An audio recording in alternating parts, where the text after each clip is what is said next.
Would you enter a cave where over 13 people have vanished and were never found? If you go in, you could be next. This is what happened to 19-year-old Subhash Chandran, who planned to visit the Guna Cave with 8 friends. Their adventure quickly turned into a nightmare when Subhash fell into the depths of the cave where 13 others had met their end. None ever recovered. Now, you might be wondering, if the cave is so dangerous, why were they there? What mysteries lie within this deadly cave that has claimed so many lives? And most importantly, was Subhash saved? Let's find out. Subhash came to Kodaikanal in Tamil Nadu, India with his childhood friends. They were excited for a weekend filled with adventure, ready to create lasting memories together. The group, inseparable since childhood, was eager to explore the beautiful landscapes and hidden wonders of the area. Like every group of young men, they were full of energy and bravado, ready to take on whatever challenges lay ahead. They laughed, shared stories, and planned their next escapade, unaware of the lurking dangers. As they set out to explore Guna Cave, their spirits were high, but little did they know that this adventure would take a perilous turn, testing their friendship and resilience in unimaginable ways. India is home to more than 1,500 caves, many of which are famous for their religious significance and ancient art. While these caves vary in size, most are not very deep, typically ranging from 10 to 30 meters in height.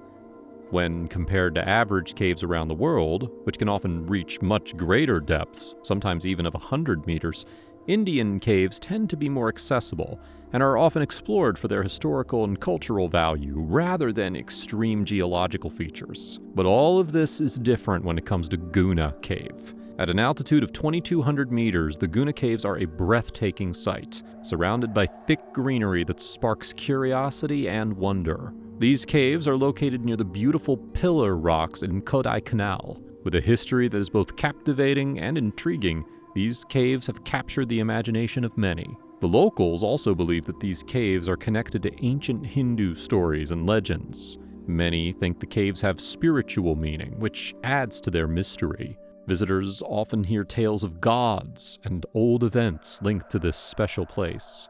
However, there are also frightening myths that cast a shadow over its beauty. Some locals say that the spirits of those who have died in the cave still roam the dark passages, searching for peace or even revenge. Others share stories of strange sounds echoing through the chambers at night, whispers that chill the air, and footsteps that seem to follow you in the dark.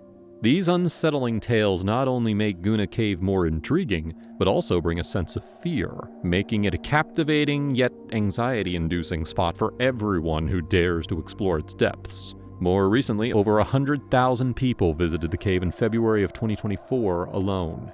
The Guna Caves, with their history, were first brought to light by British officer B.S. Ward in 1821. He was the one who named these caves as Devil's Kitchen, a title that hints at the cave's mysterious and intriguing nature. This name reflects not just how the caves look, but also the secrets hidden inside. The darkness around the cave adds to the mystery, leaving visitors wondering what is inside these caves, and what stories are waiting to be found in this fascinating place. The rocky ground and steep cliffs hid risks, with holes covered by leaves that could easily drop anyone.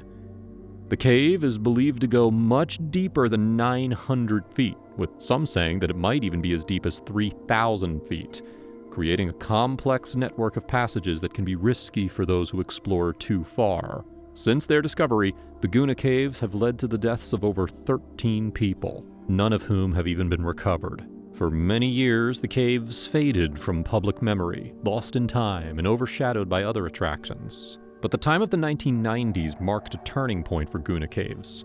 They were rediscovered and once again captured the interest of travelers and locals alike. This revival was largely due to the 1991 film Guna, starring the famous actor Kamal Hassan. The film showcased the stunning landscapes and unique features of the caves, bringing them back into the spotlight and sparking curiosity about this hidden place. One of the most famous cases was when the nephew of a central minister fell into the caves in 1996 and could not be rescued. Despite all the power and resources available, the rescue teams were unable to save him, or even recover his body because no one knew where the cave ended. This left many questions about the depth and darkness of the caves, adding to the mystery and danger surrounding this beautiful but treacherous place. Due to multiple incidents like this, safety measures were put in place around the Guna Caves. Metal railings and barriers were installed to help keep visitors safe and prevent accidents. However, even with these safety measures, the caves are still a place of mystery and danger. The depths are unknown, and the darkness can be scary. This background set the stage for what would happen next. On September 3rd, 2006, Subhash, along with his 9 friends, Sujit, Abhilash, Suji John, Anil Joseph, Krishna Kumar, Sumesh, Siksan John, Siju David, and Prasad P.S. all set off on an exciting journey to the Guna Caves. Inspired by the film's story, they wanted to explore the beautiful and mysterious caves. But, like many others, they didn't fully understand the dangers and risks involved. Their excitement to live an adventure, as shown in the film, put their lives at risk.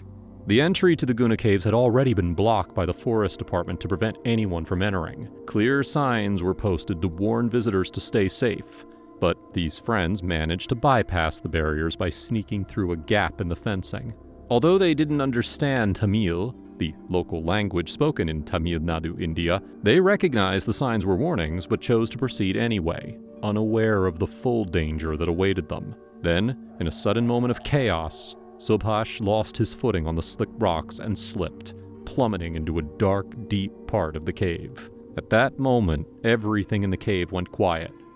His friends were in shock, and their laughter turned into a moment of worry for their friend. Now, when a person falls into a cave from that height, the results can be very serious and even life-threatening. Studies show that falls from heights of just 10 feet can lead to serious injuries like broken bones, concussions, and head injuries.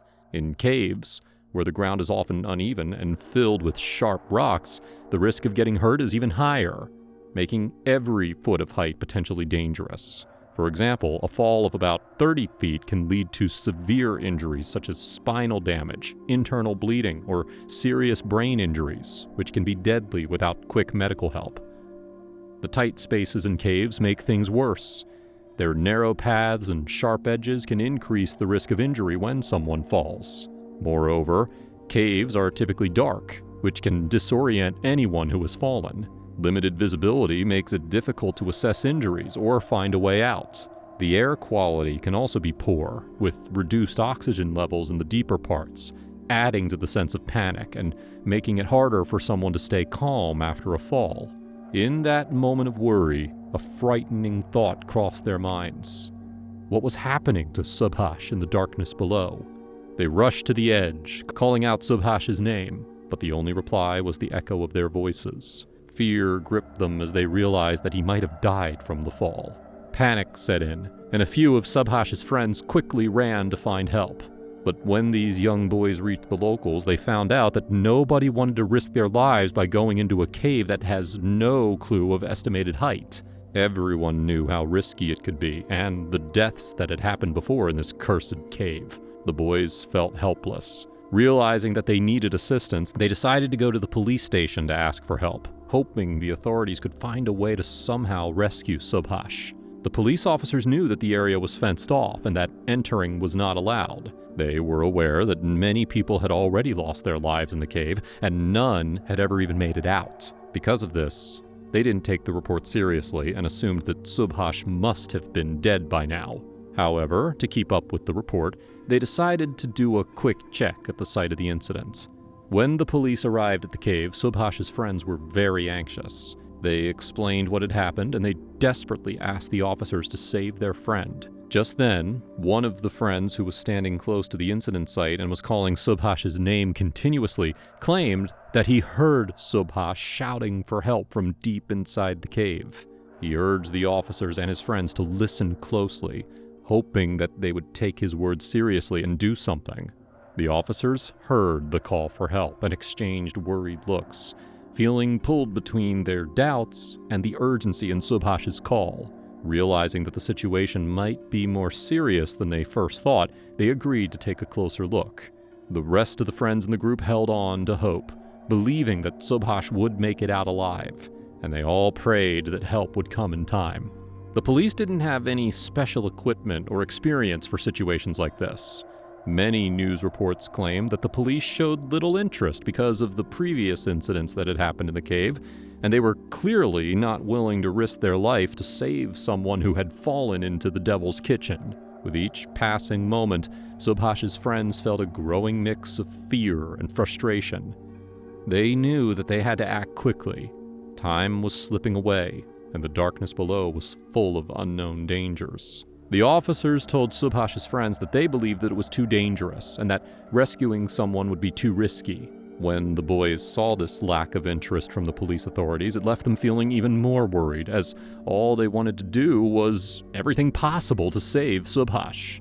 Right after the police authorities showed no interest in helping, Subhash's friends contacted the fire services and the forest department for help. They explained all the details of the incident and urgently asked them to start a rescue mission as soon as possible.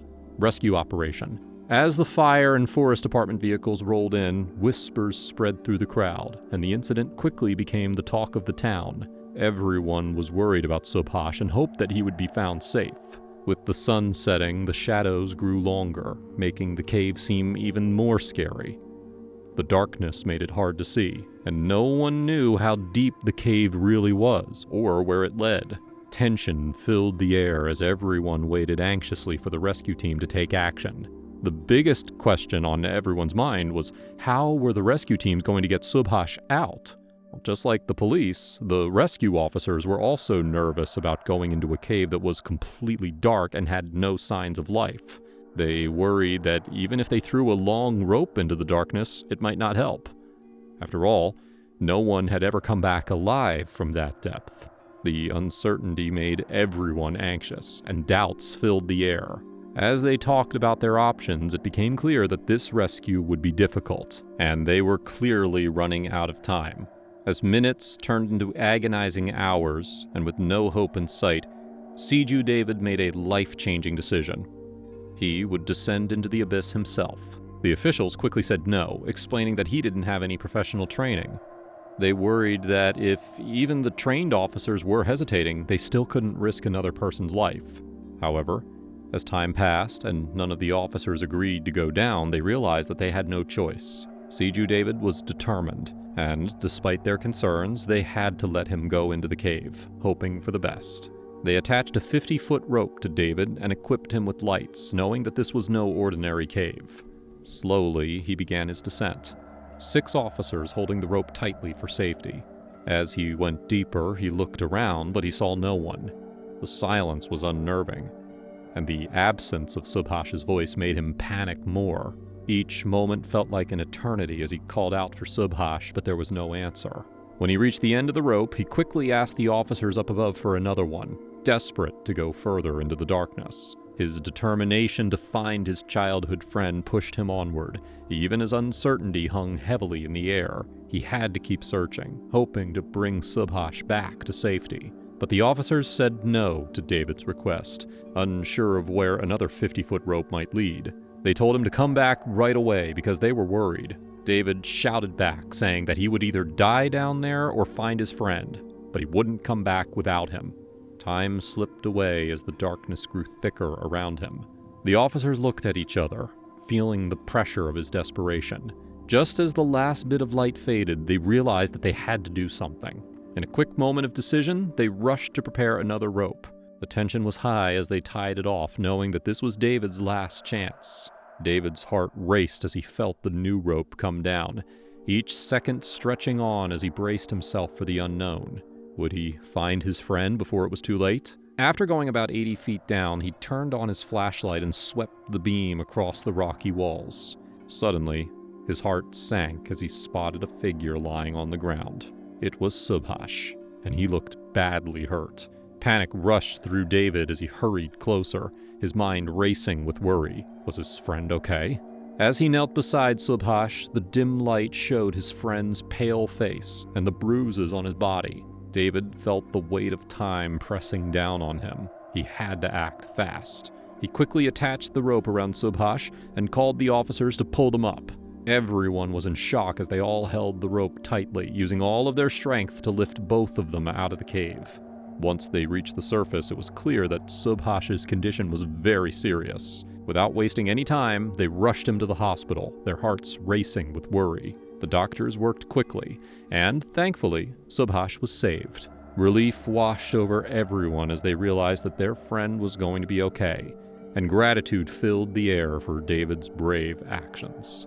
Subhash became the only person ever to be rescued from Guna Caves, raising a haunting question. Had previous rescuers exhibited such unwavering courage, could they have changed the fate of the 13 who perished? David's bravery is a powerful reminder of what true friendship looks like. His determination to help a friend in need inspires us all to reflect on the strength of our bonds and the lengths we would go to for those we care about.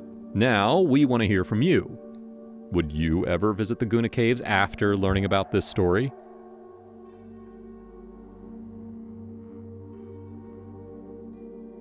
In the middle of sweet, idyllic Jinny Springs is a gateway to hell, leading to an expansive underwater cave system that even the most experienced divers struggle with. The gateway, located in the middle of an unassuming crystal blue pond, leads to an entire system of underground caves that can span miles. They are the ultimate source of attention for divers.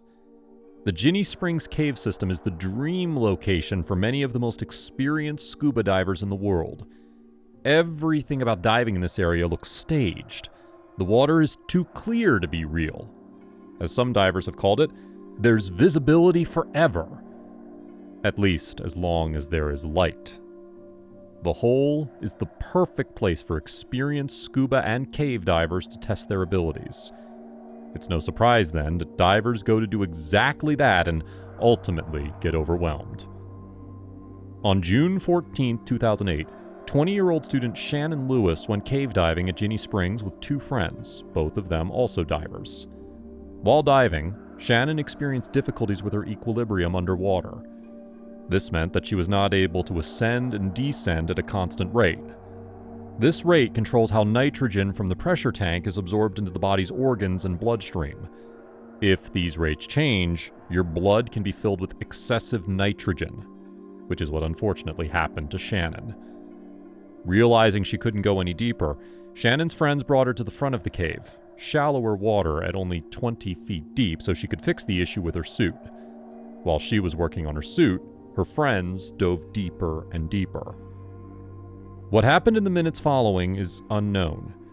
All we know for sure is that shortly after her friends left, Shannon was found unresponsive by two passing divers. They could see her face through her mask, a pair of lifeless eyes staring back at them. They pulled her out of the water and took her mask off. Shannon's lips were blue and she wasn't breathing. She was taken by ambulance to the nearest hospital where she fought for her life, but ultimately lost. Now, if that was the only incident to come out of Jinny Springs, we could have an untimely death due to malfunctioning scuba equipment, or perhaps she was simply in a bit over her head. On March 10th of the same year, a 36-year-old Swiss man, Mark Fivey, decided to visit Jinny Springs to test out an experimental rebreather. He had done the dive just the previous year, where he had found a new lead through the cave system. Mark had been diving since 1993 and a diving instructor since 2000. In those 15 years, Mark had successfully completed nearly 1,000 dives. He was, quite frankly, one of the most experienced divers in the world. He had traveled the world to fulfill his passion and had done it. Mark was an extremely smart and calculated diver. He meticulously planned every expedition, leaving nothing to chance. Mark went for a solo dive at noon. Though he was configured with a rebreather that could last up to 10 hours, when he had not returned by 9 p.m., another diver named Corey Mearns went looking for him.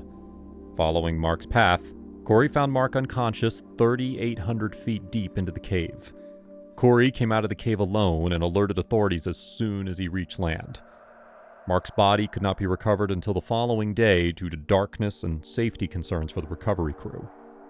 Mark's death was quickly dismissed as a drowning because he did not follow one of the cardinal rules of diving: always bring a buddy. Jinny Springs naturally assumes that as long as all divers are paired with a buddy, nothing bad can happen to them. While we know that not to be true because of Shannon Lewis, we also know that Mark Fyvie was more than skilled enough to handle any such dive on his own. Mark had already concluded that there was no suitable partner for the dives he wanted to do, and as such, had grown accustomed to diving alone. The fact of the matter is, anything could have happened to Mark down there.